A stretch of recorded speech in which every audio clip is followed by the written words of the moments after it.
tonight's game, again, for all the marbles, the Pac-10 title, bragging rights for the year, and, oh yeah, a berth to the Rose Bowl.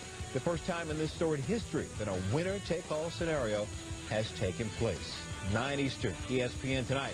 Oregon State coach Mike Riley now. Everybody knows the ramifications and the prizes for this game. Everybody knows that. From our vantage point, it's very important not to let that be the focal point. The focal point is the game and the preparation for the games. It would totally mean a ton to win that game, but we can't go there yet. You know, it's a trap. It's one of those traps that really can put you in jeopardy of not playing your best. Oregon enters the Civil War with a top 10 rushing offense, while Oregon State counters in one of the best rushing defenses in the nation. The biggest test for the Beavers will be whether they can limit the big plays on the ground by the Ducks. Trevor Maddich, College Football Live, on what makes the Beavers' offense tick. The key to stopping Oregon State's offense is to stop running back Jaquiz Rogers. That's hard enough because you can't catch it. It makes it even harder because sometimes you can't even find him. He's 5'7" tall, so you would expect him to have the shiftiness and the moves to make guys miss in the open field. But he's also 193 pounds, so he might be short, but he's not small. He's got the power to make the tough yards in short yardage and goal line that typically bigger backs would go in to make. But he's also got another advantage because of his short height. Defenses will lose sight of him behind his blockers. Here, he will disappear behind a group of big men. And the linebacker won't know which side he'll pop out on. By the time he reappears, it's too late to react effectively. So, I'm the blocker. You're the linebacker. You have a problem. Where's Jaquiz? I'm right here, and I'm twice his size and half as quick. Good luck, Oregon. Eric Casillas joining Trevor Maddich. I think that half as quick is generous. Trev's a big. Yes, he is. All three of us could stand behind Trevor. Back in late September, early October, he's a big man. Jaquiz Rogers had 3 straight games with under 100 yards rushing. That has not been the case lately. Over his last 6 games, Rogers is averaging over 134 yards with 10 touchdowns. His 19 rushing TDs for the season, tied for 3rd most in FBS. With the Rose Bowl bid at stake, the player you need to watch tonight, the superstar who will determine the Civil War winner between Oregon and Oregon State. Going to have that player ahead on SportsCenter. Brian? It's Alone with Rome. Welcome back. Tomorrow night, his Oregon Ducks take on Oregon State in the Civil War for the Pac-10 title and a spot in the Rose Bowl. Ed Dixon is my guest. Good to have you, Ed. How are you? I'm really good. Thank you very much. You got it, Ed. Now, as if the Civil War weren't crazy enough, as it were, this one's for the right to go to the Rose Bowl. Winner take all. Winner gets the Pac-10 title, too. So, is this then the biggest game in the 115-year history of that rivalry?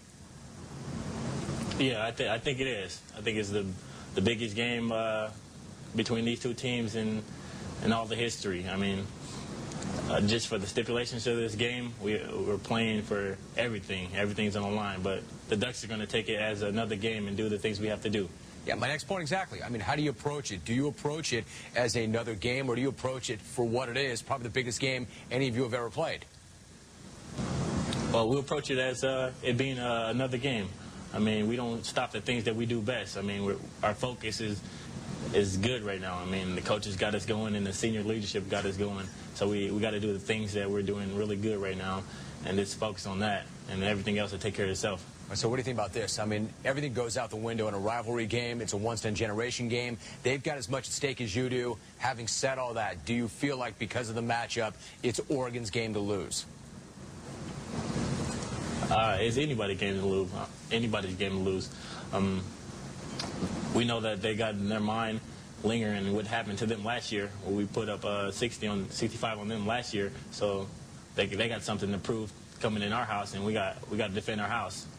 So they're going to be attacking us, and they're going to be ready. Hey, do you think that's in the back? Also, I was going to say, do you think that's in the back of their mind that you hung 65 on them last year? Definitely, definitely. Their seniors, the way their seniors went out last year, they're trying to do that to our seniors this year, and we're not going to let that happen. in our house. It's one thing to beat these guys, but how good did it feel to knock them out of their shot at the Rose Bowl when that would have been their first shot to get there in 44 years last year? It felt pretty good. It felt really good. I mean, just that to have their seniors go home, not going to the Rose Bowl, because we would have heard that for the next month after that. We heard that for the next month after that, that the Beavers was going to the Rose Bowl, and it felt good to get that victory in their house.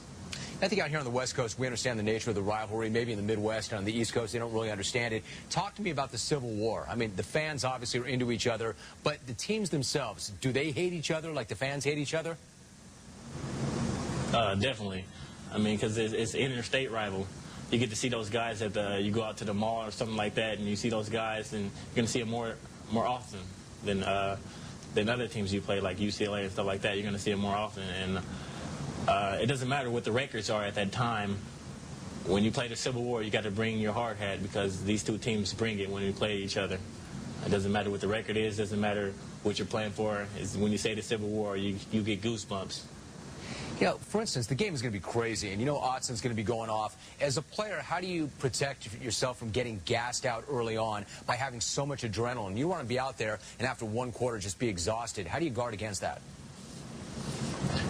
Well, before the game, you got to play the game mentally before you play it physically. I mean, you got to go through and visualize the plays that you're going to make and just let the game come to you. It can be played before the game is actually started. And the coaches do a great job in telling us and getting us prepared for that. And we got great senior leadership this year, and they do a great job relaying that message that the coaches say to us. Yeah, speaking of the coaches and your senior leadership, go back to the beginning of the year when you had the loss to Boise State and LeGarrette Blount had the punch after the game. It could have all come apart. The whole year could have unraveled before it even started, but that's not what happened. How did this team stay together?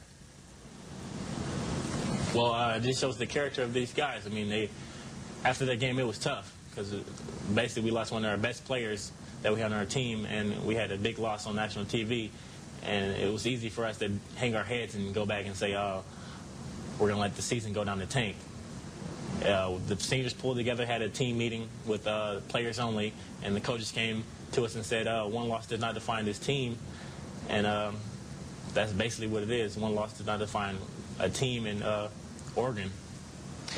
So, Ed, for instance, how different is the team right now as compared to the team that lost to Boise State that night? It is a total 360. I mean, our motto is win the day, and we've been doing that so far. And it starts off with our practice. I think we got some of the best practices in college football. I can't judge everybody else because I'm not in everybody else's practices, but we got the best practices in college football, and that mentality keeps us going every day. And listen, you're not in this game without that win over Arizona. Take me back. You go the length of the field with 3 minutes to go to force overtime. You win that game in double OT. This game is the thing right now, but have you ever been a better part of the game against Arizona, which put you in position to play this game? That's just tremendous. The one thing I got to say about that is usually our offense is 3 plays and we're out, or 3 plays and we score a touchdown.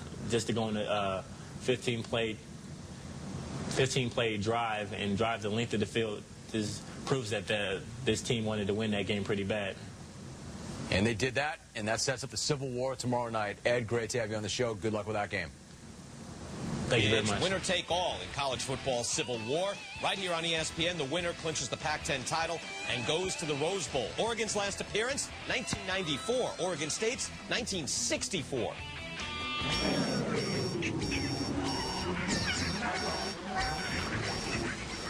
So many big matchups in college football this weekend. Starting on a Thursday night, Todd McShay is going to go over it game by game. Let's start with the big one in Oregon. You got the Ducks and the Beavers. What matchup are you watching?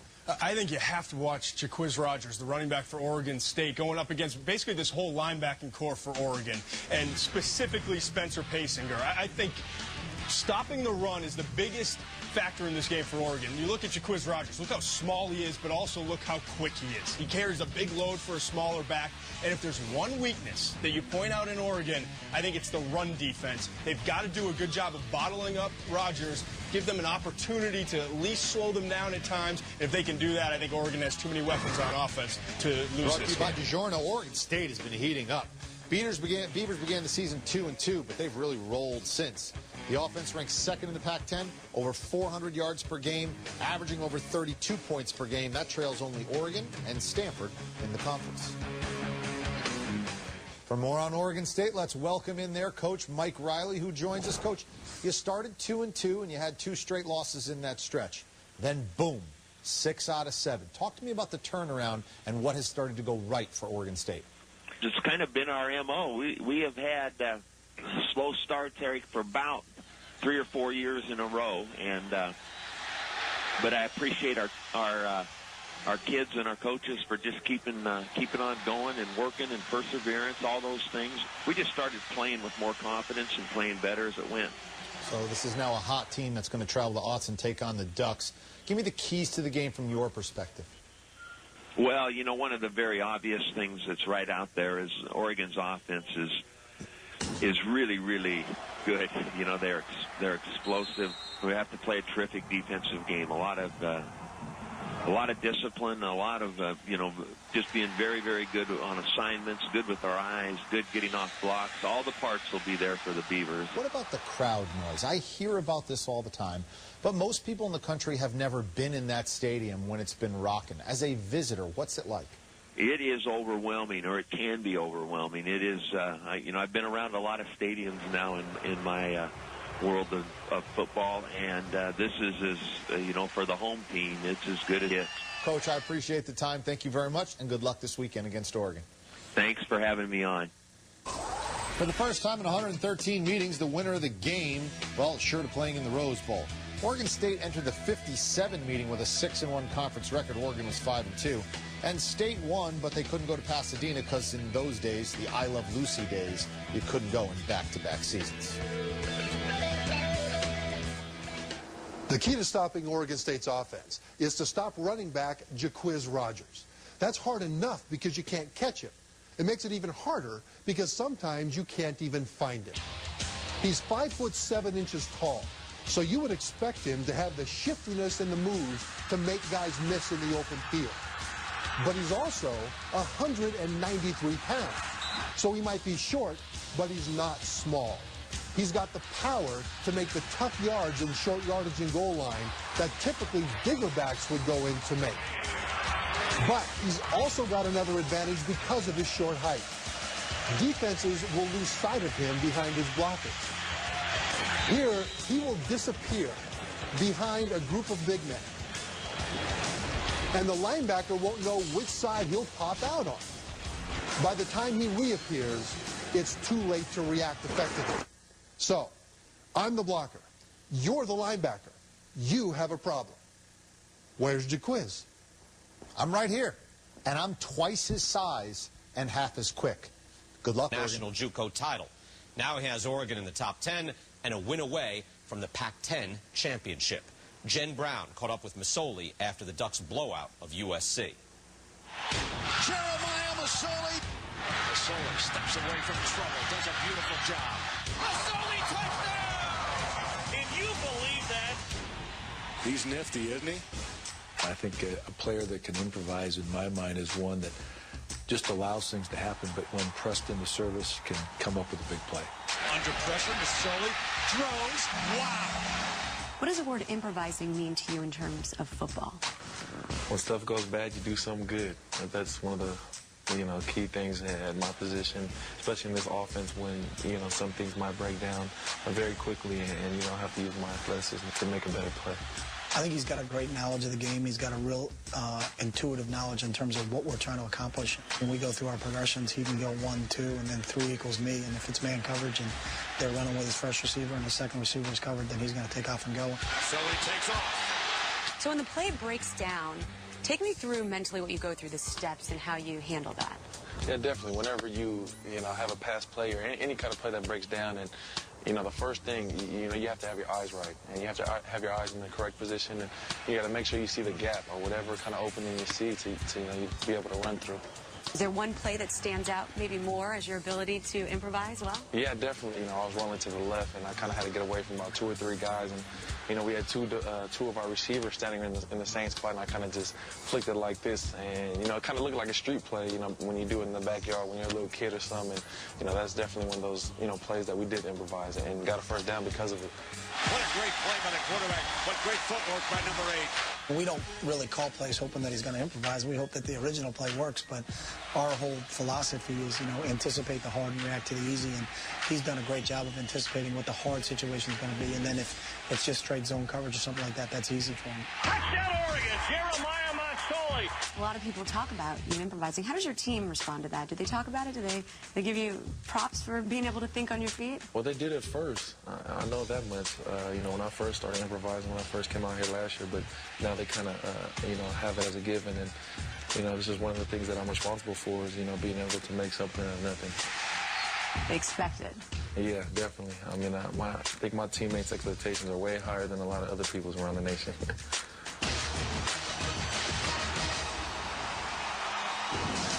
There you can see the speed. He's always been a threat on the ground. Over the last 7 games, though, his passing has improved dramatically, completing 61% of his throws, 14 touchdowns, and only 2 interceptions. He leads the Duck offense now that's been scoring 46 points per game against Pac-10 oppositions in Outson this season. Civil War tonight, Oregon State at Oregon. Who you got? I know Oregon State hasn't been a long time. Long time. Like 45 years. Long time. But the crack attack is going to the Rose Bowl. Terrible, horrible, no good, very bad day. He picked up the book, he sat his team down, and he read that book to them. Basically, the gist of the story is, this kid, he thinks he's having really bad things, crummy things happen to him, and the coach says, you know what? A lot worse can happen to you. Your life isn't that bad. And that was the message to the Oregon Ducks. Things look bad now, but they'll pan out later. If you stick to the plan, you'll work very hard, and that's what Coach Kelly credits his team for doing. They didn't stray. They worked hard in practice, and now they're fighting for a chance to play at the Rose Bowl. I know you love that book, Jay Harris. Don't say you don't. I think I've got like 3 or 4 copies at home, but true story, that's what he did. I don't believe you. You said I wouldn't believe you. I don't believe you. Okay, I believe you. Why would you lie? Trust me, it's on his coffee table in his coach's office. Aaron, Oregon State lost by 27 points last year to the Ducks. They gave up 385 rushing yards at home. What's most important for the Beavers tonight as they play in a hostile Austin Stadium? Well, you got to think, obviously, stopping the run. And also, Jay, this is Austin Stadium. And Oregon State's quarterback, Sean Canfield, has never played in the Civil War, and he's never played here in Eugene. So poise and patience. Try to block out this crowd if you can. Apparently, this place just goes bananas on every down, not just third down. And also, Mike Riley, the Beavers head coach, does not want his team looking ahead to Pasadena. Just focus on tonight, and the Beavers are hoping it'll all fall into place for them. Oregon State, the Civil War tonight, 9 Eastern, ESPN. Aaron Andrews, we'll see you at 9. All right, thanks.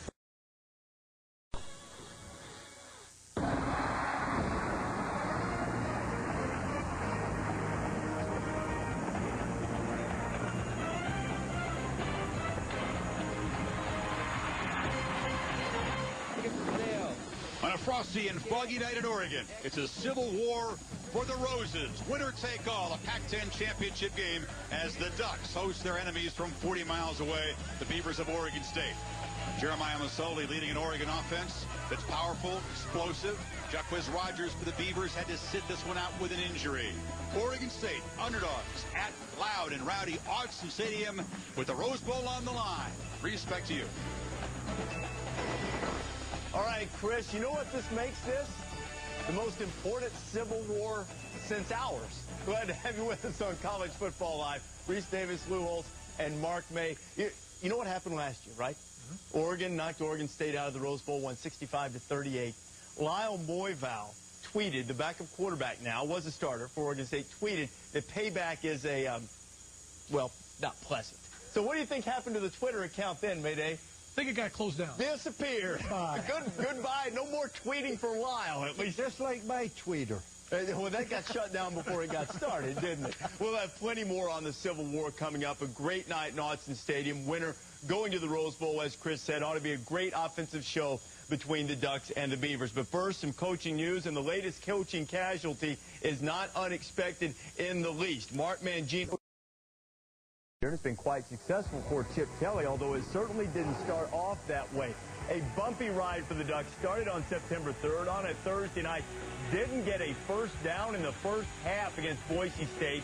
Then the infamous punch from LeGarrette Blount that resulted in his suspension for much of the season and cast a pall over the Ducks at least until late September, when they emerged by smashing 6th-ranked Cal 42-3. Jeremiah Masoli had been under a lot of heat, people wanting him benched, but he found Ed Dixon 11 times in the Ducks' victory. They followed that up on Halloween by destroying USC. Most points Pete Carroll had ever given up, at least until Stanford rolled in a couple of weeks later. Over 600 yards of offense against the artist formerly known as the Trojan defense, and it seemed that Oregon was on its way until they ran in to Stanford. Toby Gerhardt ran for 223 yards. Andrew Luck threw for 251 and a couple of touchdowns. And all of a sudden, the race was on in the Pac-10, and everybody seemed to be involved. And the two teams that controlled their destiny, Arizona and Oregon. And the Ducks went into Tucson in red-out conditions and won the thing 44-41 in double overtime. And that's where it brings them tonight, home to Autzen Stadium, and an opportunity to win their way into the Rose Bowl tonight. Now, they've done it largely because the offense has been explosive. Both teams have diminutive running backs who play huge. They definitely do. And you look at Jacquizz Rodgers, he's got over 1,300 yards rushing for Oregon State. And LaMichael James, over 1,300 yards rushing for Oregon. But here's the key. They're both under 5'9" tall. There's been some great running backs over the years under 5'9", but these guys have been spectacular. Not only running the football, but also receiving the football. And the little guys can also block. And I don't mean to call them little guys. They're just a little smaller in stature than the bigger guys, like Toby Gerhardt and the other big guys in the Pac-10 conference. They're tall enough because their feet reach the ground. That's what Lou always says, right? That's the big physical guy that you're used to seeing running the football at the running back position. But there are some small guys in the past. How about Syracuse? How about Joe Morris? Remember Joe Morris running the ball for Syracuse? You bet. Doing a terrific job for the Orchard. He was a diminutive running back, not much taller than 5'7" and a quarter if you ask Joe. And also, Joe Washington. I played with Joe. He could blow smoke through a keyhole. That's Joe Washington running the football. Joe Washington was spectacular, not only at Oklahoma with the Washington Redskins. Joe was about 5'9", but he was on the slender side. But Joe could run the 40-yard dash backwards faster than me forwards. He was outstanding as a running back. And how about Ray Rice? We remember him from Rutgers. Ray Rice has been spectacular at Rutgers, not only at Rutgers, but also with the Baltimore Ravens right now. Ray Rice, small in height, small in stature, but he was fierce at the running back position. Very physical. He got the job done for Rutgers. And how about this guy? One of the greatest of all time, 5'8", Barry Sanders from Oklahoma State. Did it all out of the backfield. Ran for huge yardage. Not only that, he caught the ball extremely well. And he threw the ball a couple of times. But Barry Sanders, so quick in his approach. You couldn't catch him in the open field. There's no way one-on-one you had a chance to get him. But here's another guy. Darryl Sproles. Remember Kansas State? Oh, absolutely. San Diego Chargers now. He had a phenomenal career at Kansas State, getting the job done, leading Kansas State to many victories, but he was only 5'6". You could never find him behind 300-pound linemen, but he was explosive when he carried the ball in the open field. But the little guys getting the job done like big guys, and big results from the diminutive running backs. Well, the little guys, you know, as you said, you can't always see them, and they're quick and they make movement, but it's not about your height, it's about your strength, about your explosiveness. And on the quarterbacking side, you know, not necessarily fitting the prototype at quarterback is Jeremiah Masoli from Oregon. Sort of a stocky guy, doesn't really look like a quarterback, finds a way to make the play. You haven't seen a 5'6" quarterback since Eddie LeBaron. But I want to tell you, Mazzoli's just done a tremendous job. And I think that's why Oregon has a little bit of an edge. The guy can throw, he can run, he's very, very explosive. When you look at him, he's averaging 62 yards a game on the ground. He's one of the better passers in the country, but he just makes plays. Anytime your quarterback's explosive, and as an individual can run and throw, it just presents all kind of problems to the defense, and I think that is the main reason. Let's understand this. He has started 7 conference games. Oregon's averaging over 40 points in all 7 conference games he started. Oregon and Oregon State, it's going to turn out to be the Pac-10 championship game. Winner goes to Pasadena. More on that game coming up a little bit later on in College Football Live. But on the subject of championship games, everything takes a back seat. Share the motto of finish Alabama has outscored its opponents in the fourth quarter this year 102-24, and Florida has been dominant in the final stanza as well. But one guy didn't finish for the Gators. That's Carlos Dunlap, suspended from this game after facing a DUI charge in an early Tuesday morning incident. As for his replacement, you'll probably see several guys rotate through at the defensive end spot that Dunlap manned so ably. He was the BCS National Championship Game defensive MVP last year in the Gators' victory over Oklahoma. Guys like Justin Tratu and William Green will probably get plenty of playing time in the absence of Carlos Dunlap. Well, guys, you look at this game now, and there's so many compelling matchups in it. One of the things that Florida has done so effectively is basically, Lou, run a triple option look kind of play with the little shuffle pass to Aaron Hernandez. We saw him score on it against Florida State last night. Well, when you have a quarterback that's averaging 66 yards a game and number 5 in the country in pass efficiency, you can do an awful lot of things with it. This is nothing more than a power play. Notice Tim Tebow sprints to his left. You have Hernandez coming underneath as well as a pitch man. Now, the line is blocking the power play, except nobody blocks the end. What Tebow does, if the end comes up, he pitches the ball to Hernandez. If the end takes Hernandez, he continues and scores, or if the corner comes up, takes him, he pitches the ball. You can do this when you have an athletic quarterback, but it's not you can put all the film on Tebow. It's right here that makes him a great one. You know, it was Tebow last year that did just that in the fourth quarter against Alabama. And in fact, through the whole game, all 3 of his touchdown passes came on 3rd and goal. He made plays on 3rd down. Now, one thing that Florida didn't do well in the early part of the season was protect Tim Tebow. They've changed their offensive line a little bit. They're still going to have to deal with those myriad blitzes that Saban and Kirby Smart, the defensive coordinator, can come up with. And they're going to see a defense that they really haven't seen all season. Last time they saw a defense like Alabama was... And so, too, which will be the Pac-10 championship game. What a season Sean Canfield has had for the Beavers. Says he's excited for his first taste of the Civil War. On ABC, Pittsburgh coming off a disappointing... Boy, I tell you, Cincinnati would love to get in that Dr. Pepper Coaches Trophy spotlight in terms of winning the national championship, but that is what is in front of Texas in the Big 12 title game against Nebraska coming up on Saturday night. Longhorns win. They get Mac Brown his 2nd conference title, and they are...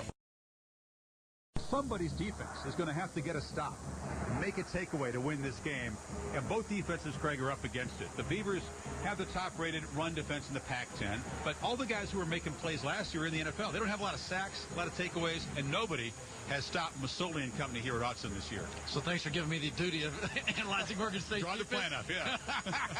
Let me show you how hard it is to defend against Jeremiah Masoli and this Oregon offense. From behind the quarterback's position here, this is really putting a lot of pressure on the defense to cover a lot of ground. It's the inside zone read. You're going to see the lineman to the right. That's the zone stretch, Jesse. That's just like them going to the right. So if the focus of the read on the inside right here, if the player stays home, he hands it off to LaMichael James, who has over 1,300 yards, and he goes and runs it. Otherwise, if he falls inside and takes away the inside run, as you see, Masoli takes it and he runs it in. Now, this defense, I like them because they can run. They're first in the rush yards, Chris. You talked about that there. This is really about points allowed. They've just got to somehow slow down that Oregon offense. And then find out, Jesse, if Oregon's defense, if they can do anything, because Oregon State's offense is pretty good. Oregon State's offense is good enough to keep pace with Oregon's offense. And you look at Oregon defensively, in the last 3 Pac-10 games, they've been very porous. They're giving up 38 points a game during that stretch. And we talked to the coaching staff. They said they want to win on first down tonight, force Sean Canfield into passing situations, and apply pressure. But that's easier said than done because there are some major weapons on that Oregon State offense. And you start with Jacquizz Rodgers at running back, over 1,300 yards this year. He's very, very tough to tackle on the inside, and he has 67 catches out of the backfield. Now, his brother James Rodgers, statistically, is the best receiver in the Pac-10. He's averaging 7 receptions per game, and he gets involved in the perimeter running game as well. Now, last year, Jacquizz Rodgers did not play in the Civil War.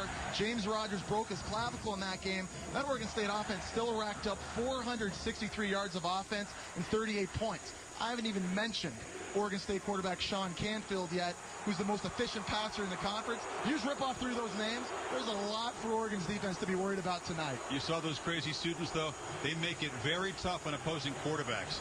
Oregon opposing quarterbacks have one of the worst quarterback ratings in the country, and that Ducks defense has a tendency to get better as the game goes on. Opponents completing 45% in the fourth quarter. Somebody's going to make a stop. We expect lots of big plays, though. The Beavers and the Ducks coming up 9 o'clock Eastern time with the Rose Bowl on the line. To lead the Ducks there. He is the man the Beavers have to try to stop at the top of the hour. For the better part of the last 20 years. Top of the hour. In the game, injured, and then James gets hurt in the game. So now you get both of them tonight healthy. What's the key in facing those two? I think you got to limit their, what they do when they have the ball in their hands, especially tackling them in space. They're such good players when they get out in the open field. We need to get 11 guys running to the ball, and hopefully we can get them down. Oregon State head coach Mike Riley said last year Jeremiah Masoli tore us up. What's important for your guy tonight? With Jeremiah, like it always is he's just got to let it happen. He can't make it happen. He'll get enough opportunities to have the ball in his hands. I'm sure he'll be tired when the game's over, but he doesn't have to force the issue because we got a lot of playmakers besides him. All right, Chip, thanks so much. All right, thanks, Aaron. All right, Reese. All right, Aaron, looking forward to the Civil Wars coming up in just a little bit. All right, guys, it's time to play Speed Rush now. You know how we do this. We address a topic to each guy. We put 2 minutes on the clock. Each will have a timeout in which he can use to responsibly challenge the other's point of view. Put 2 minutes on the clock for me, please. They didn't make a first down. I did. I buried them. I said there's no chance. Chip Kelly's done a tremendous job. Oregon's the biggest surprise. I think it's the other Kelly. Brian Kelly of Cincinnati lost just about everybody except one starter on defense, and they're undefeated right now. All right, we got a few seconds here, guys. Both of you get this one. Who gets the Heisman? I'd have to say this. It goes to Colt McCoy, Tebow second, Case Keenum third, Toby Gerhardt fourth, and Ingram fifth. Right now, Colt McCoy's number one on my list. It can all change. It's a fluid situation on Championship Saturday. Well, Tebow and Ingram have a big-time stage in which they can do some damage on Saturday, and that is Speed Rush. Both of you used your timeout. You got in just under the wire. You can Twitter me. You can go online. You need coordinators. Mayday's got coordinators. You need special teams coach. You need to get back coach. You got me. Up.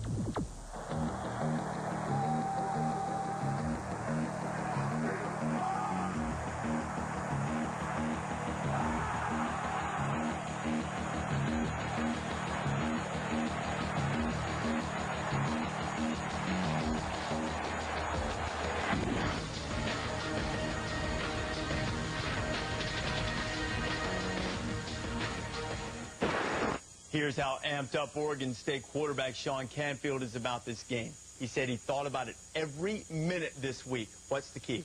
I think the key is brothers Rogers. James and Jacquizz Rogers. James catching the ball. He's got 77 receptions on the year, and his brother Jacquizz in the backfield over 1,300 yards rushing. He didn't play in last year's game. Look for him to play in this year's game. Oh, I think it's Mazzoli, the quarterback of Oregon. Every conference game he started, they scored 40 points or more. Remember this, they put 65 points and 690 yards on Oregon State, plus Oregon's a hard place to play. You have to go with Oregon. Different team, different year. Oregon. We'll see you at halftime. We'll see which guy had the key just right. Let's take you to Autzen Stadium right now. Reese, thank you. It is a civil war for the Roses, and this state is at a standstill on a frigid night.